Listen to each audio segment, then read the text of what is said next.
I'm fairly certain most of you will be absolutely shocked, because I myself was very shocked to learn our cost of living was as low as it really is. Now, keep in mind, what I'm talking about is what does it cost on a monthly basis for us to live. And I should probably give you context. Where I live is called the Panay Island, which has got Boracay on one end, you've got Iloilo City on another, Calibo, where I am, is called Roxas City. It is a smaller city of 180,000 people. It has got an airport here, but it only flies 5 times a day from here to Manila.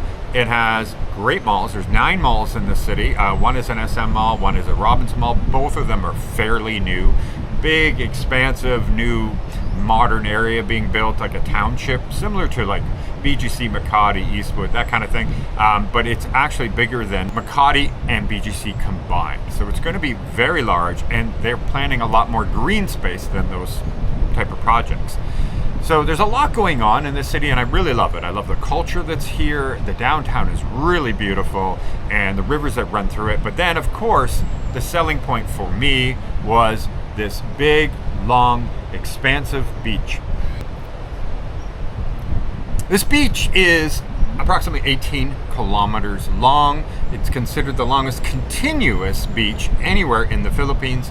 And yes, it's got the darker sand, like the volcanic sand, but it's so soft to the feet, and you can go way out, like a kilometer out, and it may only still be up to your collarbone. Like it's incredibly shallow and smooth, no rocks or anything when you wander on out to the water. So it's very popular for people to come out here and go swimming, and there's lots of sporting things that you can do down here, like jet skis and jet boats and all kinds of fun things. So when I saw this place for the first time, I fell in love, and I knew I had to live here, because my goal when I left Canada was to not only escape the snow, but to live in a tropical place on the beach. And so that's exactly what I did, is I found a rental here on the beach that included, furniture and everything was ready to go. But I kind of went a little further than most people. So this is what I'm saying about, you got to divide the two.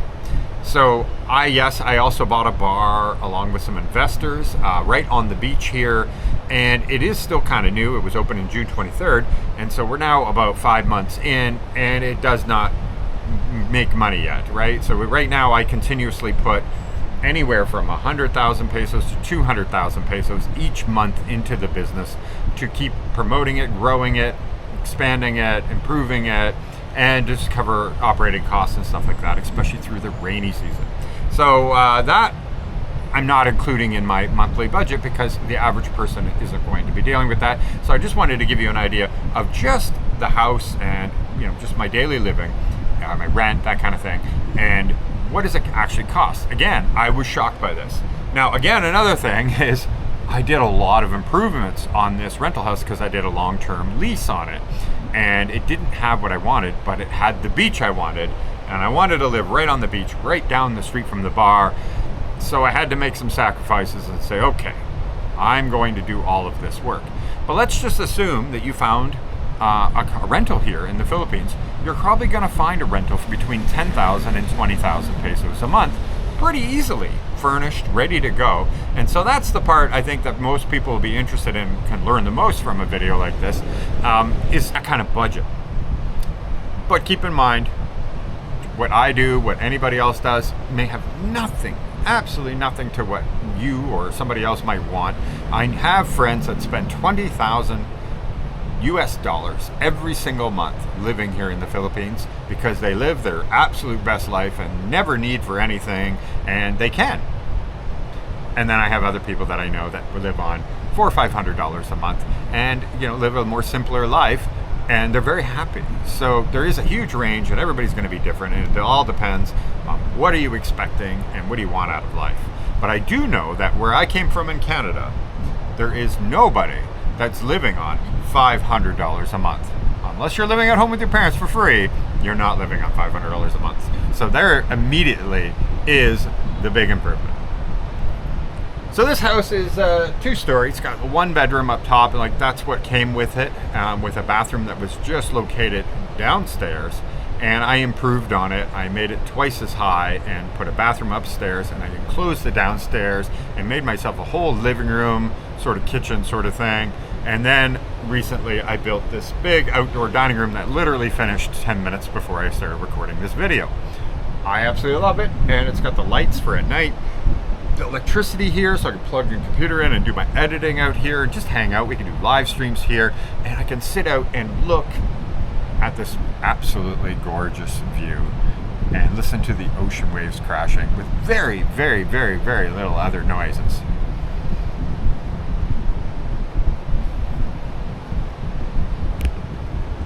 So my rent here is 20,000 pesos a month. There is me, my girlfriend, and her daughter that live here together. So all of our budget that I'm going to explain are actual costs that we've been going through, which we never kept track of until I started going back and looking at it all, is for the three of us. And so if you're a single person, you're probably going to be even lower than this. Electricity here. Now, we've been struggling with it because I know it shouldn't be as high as it is. And so the crazy number that I already know we live on is actually even lower if this was dealt with. And it turned out, because I have this meter here, okay? It's a rudimentary looking meter, right? It's the same meter you put on the outside of the house, but it has an extension cord coming off of it and a plug to plug into the wall. You take any device like that air conditioner and you plug it into that, you plug it into the wall, turn the air conditioner on, and it will track how many kilowatt hours of electricity it's using. Normally, you would have to run it for 24 hours to actually get a good number. But this air conditioner is literally using 1 kilowatt of power every single hour that it runs. And so it's an enormous amount, almost 80, 90%, probably closer to 90% of my entire bill is this one little air conditioner that's only air conditioning this little room on the second floor in my bedroom. And so now I'm faced with, if I'm here long term, I should put in like a split aircon, something very high efficient, and put it up there. I will save 3,000 pesos every single month. And if it costs 25,000 pesos to put a smaller split aircon up there, well, that's obviously going to be advantageous for me if I'm going to stay anywhere longer than 8 months. But let's just stick with the number as it is. So our average, we've been 8,000 at the most, 7,000 quite a few, but then 5,000 a few times. So I'm going to say 6. And you can add a little bit more if you want, but I'm going to say 6,000 pesos per month has been our electricity bill here. Now, water here is a little more money than it was in Iloilo. When I was in Iloilo, it was never more than 200 pesos every single month. But here, it's closer to 500 pesos a month. I can tell you, just to give you a range, at the bar, ours is about 5,000 pesos a month for city water. Now, a lot of places will just have a well, and you may not be paying anybody, but you'll have the electricity of running the pump. Now, in order to live economically here, it's important to buy a few things. So we bought a scooter, and it's a 160, so it goes like 100 kilometers an hour very easily with 2 people on it. Not a struggle at all, and it's big enough and carry a good amount of stuff on it, and it's very economical. And if you're not going very far, you might really want to get one of those instead of a car. That actually doesn't cost very much to operate. Between insurance and gas is next to nothing. If you aren't going to go very far, it's only costing 500-600 pesos a month. That's including like every 2 months or so getting an oil change, because, well, you don't do it on kilometers, you just have to get it done on time. So I think it's actually 3 months I could do, but I just said, okay, I'm going to allow for 600 pesos per month for the bike. Now, our cell phones are really cheap here in the Philippines. I get more data than I ever end up using, unlimited texts and calling, for 299 pesos a month. And now there's 2 of us, so that's, 600 pesos, 598 pesos for 2 of us to have this type of cell phone plan. If we need more data, it's so cheap. You can add 100 pesos, you can add 50 pesos and buy more data if you really needed to. Now, food, like shopping for food here, it depends what you're looking for. If you want beef, if you want ground beef, and you want lean, and you want steak, and you want those kind of things, throw whatever I'm about to tell you out the window. But if you're willing to eat a lot more chicken and fish and rice type meals, pastas, and more native type of foods to the Philippines, it's actually really economical here. And so after we added everything up, our food here, we don't even come near this number, but we said we should probably ballpark it right at the higher number. We're spending about 2,000 pesos a week on food for the three of us. Lara gets her cereal she likes and food she likes, and we eat normally. At the beginning we were eating at the bar more often because, well, it's all new to us, but after a while, you're eating the same foods at the bar over and over. You stop kind of doing that, and you're like, let's go home for dinner, because it's kind of enjoyable to sit at home, get away from everybody, and have a home-cooked meal. So we've been doing that more often, and that's what we're basing the number on. So 2,000 pesos a week has been more than enough for us. When we do watch movies, which isn't that often, but more for Lara, Netflix in the Philippines is so cheap. Like, for example, their mobile plan is 149 pesos a month. That's only for your phone. You can't play it on anything else, maybe your tablet, that kind of thing. But if you want it to be broadcast onto your TV, then it's a whole 249 pesos a month. A far cry less than it is in the West for the same service. Going out for dinner, it's actually pretty cheap. So I can base it on my own Western food restaurant that two people are going to eat for about 800 pesos. That's with a non-alcoholic drink. We aren't big drinkers or anything like that, but even with beer, it's less than 100 pesos. So it's really not that expensive anyway.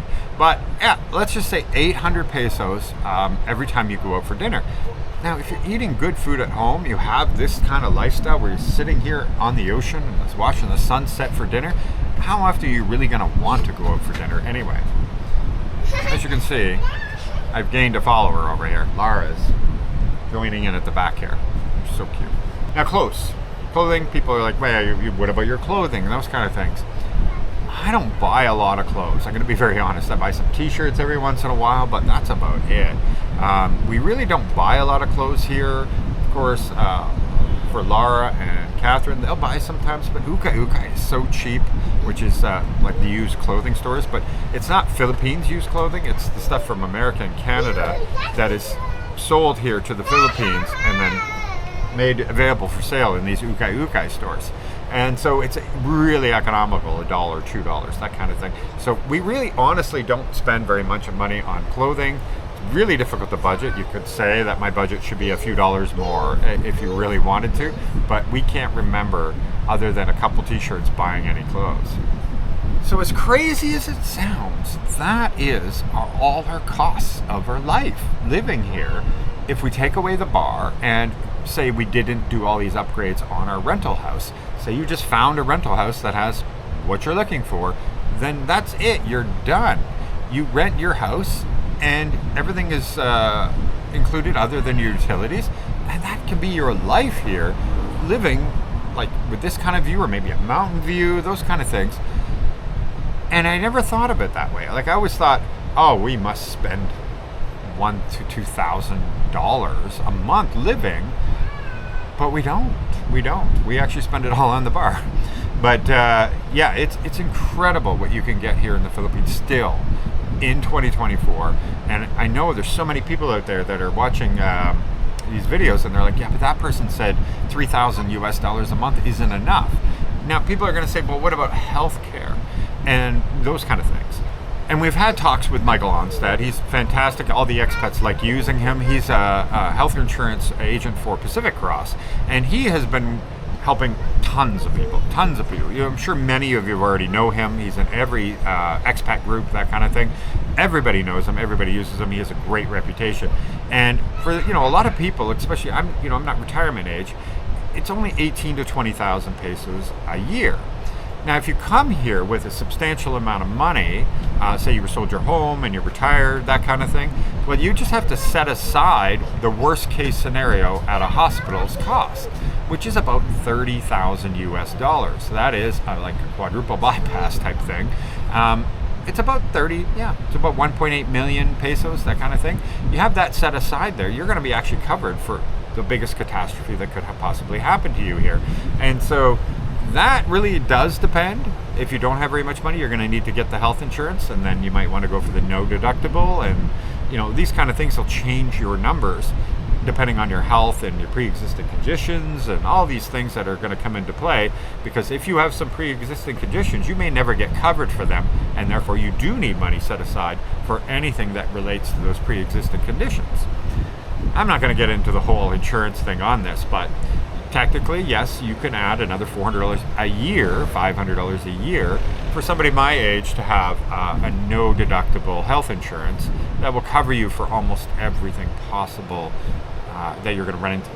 And so let's just say I just top up all the numbers and I just add in extra and everything, say 40,000 pesos a month. And I really was so shocked to hear that that's actually what we're spending.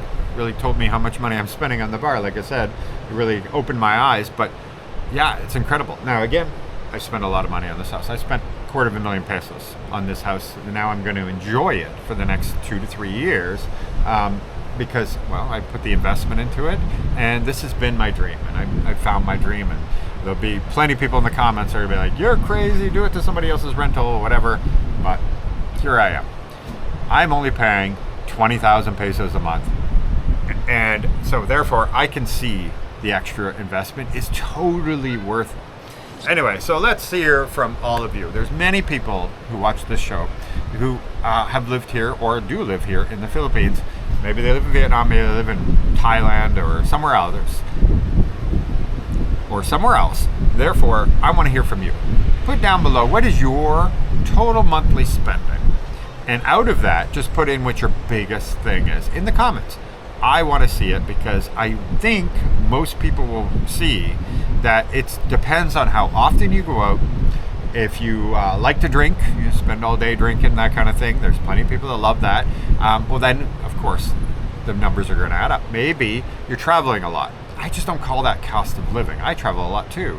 But if I'm talking about what does it cost me to live, I'm not including the travel. So I'd love to hear what you guys think, but I think it's going to be mostly on how often people like to go out and enjoy dinner, and maybe they never cook at home, that kind of thing. And their bill is going to be much, much higher. So anyway, love to hear from you guys. Thank you very much for joining, and I hope to see you guys very soon. Thank you. Bye. The Laura Show! Woo! What's that? What's that? Is it this? What are you watching? Dora? Dora the Explorer?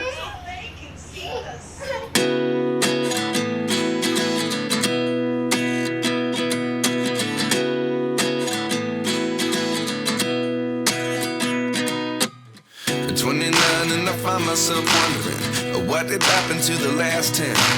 I ran away with my life, fast forward, never turn back again.